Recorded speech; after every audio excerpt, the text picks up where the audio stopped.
Before we begin, please note that this video contains AI-generated visualizations, is strictly for educational purposes, and is not financial advice.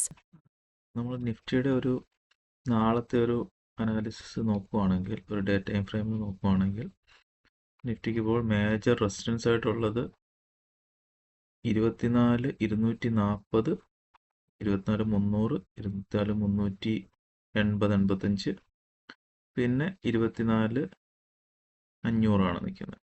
അപ്പം അതുവരെ ഒരു ദിവസം കൊണ്ട് പോകുമെന്ന് തോന്നുന്നില്ല.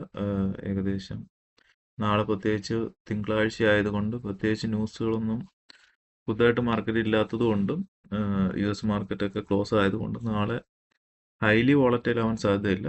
എന്നാലും ഒരു ഡയറക്ഷണൽ മൂവ് തന്നെ ആയിരിക്കും ഉണ്ടായിരിക്കുക.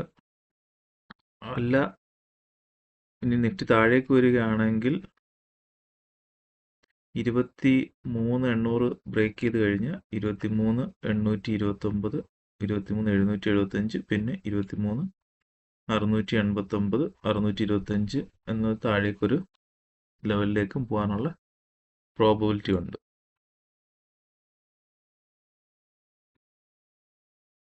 നാളെ ഒരു സൈഡ് വേസ് മൂവ്മെൻ്റ് ആണെങ്കിൽ ഈ ഒരു 24,250-നും 24,800, 23,900 ഇടയിൽ തന്നെ നിന്ന് പോവുകയായിരിക്കും ചെയ്യുന്നത്. കുറച്ചുകൂടെ നമ്മൾ ഇൻഡെപ്ത് ആയിട്ട് നോക്കുകയാണെങ്കിൽ നമുക്ക് പ്രതീക്ഷിക്കാവുന്ന ഒരു മൂവ് ഇപ്പോൾ ക്ലോസ് ചെയ്തിരിക്കുന്ന 23,900-ൽ നിന്ന്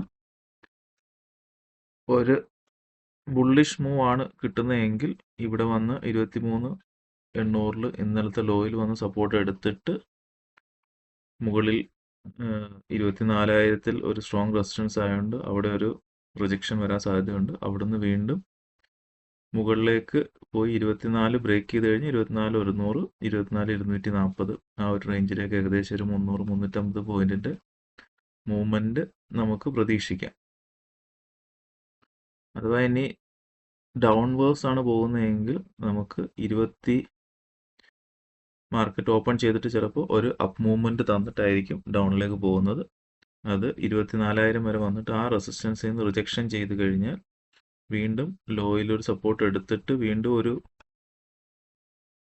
ബുള്ളിഷ് ട്രാപ്പ് ക്രിയേറ്റ് ചെയ്തിട്ട് തന്നെ ആയിരിക്കും താഴോട്ട് പോകാനുള്ള ഒരു പ്രോബബിലിറ്റി. താഴേക്ക് പോയി കഴിഞ്ഞാൽ പിന്നെ 23,800, 23,775 775 പിന്നെ വരുന്നതെന്ന് പറഞ്ഞു കഴിഞ്ഞാൽ താഴേക്ക് പോയി കഴിഞ്ഞാൽ 23,690, ഇത് കഴിഞ്ഞാൽ 23,550 ആ ഒരു റേഞ്ചിലേക്കൊക്കെ പോകാം. അതും ഒരു 300 പോയിന്റ്സിൻ്റെ പ്ലസ് പോയിന്റ്സിൻ്റെ മൂവ്മെൻ്റ് ഉണ്ട്.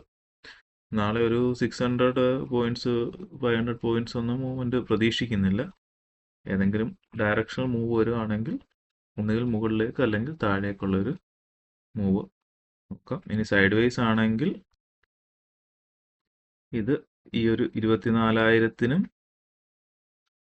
23,800-നും ഇടയിലായിരിക്കും ഒരു സൈഡ് വേസ് മൂവ്മെൻറ്റ് ഉണ്ടാവുകയാണെങ്കിൽ വരുന്നത്. നമ്മൾ 1 ഹവറിൽ നോക്കുകയാണെങ്കിൽ കഴിഞ്ഞ ആഴ്ച ഒരു head and shoulder pattern form ചെയ്തിരുന്നു. അത് കറക്റ്റായിട്ട് അതിൻ്റെ ഡൗൺവേർഡ് മൂവ്മെൻറ്റും കംപ്ലീറ്റ് ആയിട്ടുണ്ട്. ഓൾമോസ്റ്റ് പ്രതീക്ഷിച്ചതിലും കൂടുതൽ മൂവ്മെൻ്റ് ആണ് ഡൗൺവേർഡ് വന്നത്. ഇനി ഇവിടുന്ന് ഒരു റിവേഴ്സലിനുള്ള പ്രോബബിലിറ്റിയാണ് കൂടുതലും മാർക്കറ്റിൽ. ഓൾറെഡി യുദ്ധത്തിൻ്റെ കാര്യങ്ങളൊക്കെ മാർക്കറ്റ് ഫാക്ടർ ചെയ്തിട്ടുണ്ട്. പിന്നെ റിസൾട്ടുകൾ നല്ല റിസൾട്ടുകളൊന്നും വരുന്നില്ല. നാളെ റിസൾട്ടിനെ ഇൻഫ്ലുവൻസ് ചെയ്യാൻ പറ്റിയ കമ്പനികൾ ഒന്നും റിസൾട്ട് വരുന്നില്ല. UltraTech cement, call India, Varun beverages, ഇത് മൂന്നുമാണ് നാളെ മേജറായിട്ട് വരാൻ. പിന്നെ Adani total gas, SBI cards, ഇത്രയും കമ്പനികളാണ് മേജർ കമ്പനികൾ നാളെ റിസൾട്ട് പുറത്തു വിടുന്നത്. അവരുടെ റിസൾട്ട് എത്രത്തോളം മാർക്കറ്റിനെ ഇമ്പാക്റ്റ് ചെയ്യുമെന്ന് നമുക്ക് അറിയില്ല. കുറേയൊക്കെ മാർക്കറ്റ് അവേഴ്സ് കഴിഞ്ഞിട്ടായിരിക്കും വരുന്നത്. എന്നാലും പൊതുവെ ഈ ക്വാർട്ടറിൽ റിസൾട്ടുകൾ മോശമായിട്ടാണ് കാണുന്നത്. ഫ്യൂവലിൻ്റെ പ്രൈസും ഗ്യാസിൻ്റെ പ്രൈസുകളും എല്ലാം എല്ലാ കമ്പനികളുടെ ബിസിനസ്സിനെ എഫക്റ്റ് ചെയ്തിട്ടുണ്ട്. അത് തന്നെ ആയിരിക്കാം കാരണം. ഇതാണ് നിഫ്റ്റിയുടെ ഒരു പ്രോബബിൾ മൂവ് കിട്ടുവാണെങ്കിൽ. ഇല്ലെങ്കിൽ സൈഡ് വേസ് ഒരു 150 പോയിന്റ്സിൻ്റെ സൈഡ് വൈസ് മൂവ്മെൻ്റ് ആയിരിക്കും മൂന്നാമത്തെ ഓപ്ഷൻ. നമുക്ക് ബുള്ളിഷ് ട്രേഡ് പോകണമെങ്കിൽ ബെറ്റർ 24,000-ന് മുകളിലായിരിക്കും ബുള്ളിഷ് ട്രേഡ് പ്രോബബിലിറ്റി. 23,800-ന് താഴോട്ടായിരിക്കും ബെയറിഷ് ട്രേഡിൻ്റെ ഒരു ഫുൾ മൂവ് നമുക്ക് കാണാൻ സാധിക്കുന്നത്. ഇനി ബാങ്ക് നിഫ്റ്റി നോക്കുകയാണെങ്കിൽ ബാങ്ക് നിഫ്റ്റി നല്ല ഒരു റിവേഴ്സൽ, ഒരു മേജർ സപ്പോർട്ടാണ്. കഴിഞ്ഞ ആഴ്ച നമ്മൾ പറഞ്ഞ ഒരു ഡബിൾ ടോപ്പ് ഫോം ചെയ്തിട്ട് അതിൻ്റെ ഒരു റിജക്ഷൻ നമ്മൾ പ്രതീക്ഷിച്ച എക്സാക്റ്റ് പോയിന്റ് വരെ വന്നു. ഇവിടെ ഒരു ഗ്യാപ്പ് ഫോം ചെയ്താണ്. ആ ഗ്യാപ്പിൽ നിന്ന് പലപ്പോഴും സപ്പോർട്ടും റെസിസ്റ്റൻസും ആയിട്ട് ആക്ട് ചെയ്തിട്ടുണ്ട്. അവിടുന്ന് സപ്പോർട്ട് എടുത്ത് പോയ ആ ഏരിയ തന്നെയാണ് വീണ്ടും ഇന്നലെ സപ്പോർട്ട് എടുത്ത് നിൽക്കുന്നത്. അപ്പോൾ ഇതൊരു മേജർ സോണാണ്. മാർക്കറ്റ് ഇനി